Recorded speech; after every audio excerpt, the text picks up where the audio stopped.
A Frente Revolucionária do Timor-Leste Independente distribuiu hoje, numa iniciativa inédita no âmbito da campanha eleitoral para as legislativas de 7 de julho no país, centenas de flores por vários bairros de Dili. Na campanha, porta a porta pelos bairros da capital, o secretário-geral da Fretilin, Mari Alkatiri, não só distribuiu flores, como falou com centenas de eleitores. Com a flor trazemos aqui o que nós chamamos de coração para o coração. Falar de coração para o coração, de alma para o corpo, como costumamos dizer. Porque, no fundo, este povo sentiu-se um pouco abandonado durante alguns tempos, nos últimos 5 anos principalmente. A liderança passava mais tempo fora do país do que dentro do país.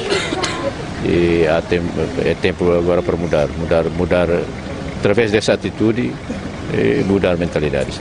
De casa em casa, em lojas e até no meio da rua, os timorenses paravam, cumprimentavam Mari Alkatiri, falavam das eleições legislativas e seguiam caminho com uma flor na mão. Nas conversas com Mari Alkatiri, os eleitores da capital timorense pediram mudanças para melhorar o seu nível de vida.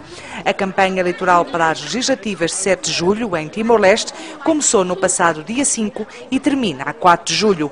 Candidataram-se ao escrutínio 21 partidos e coligações.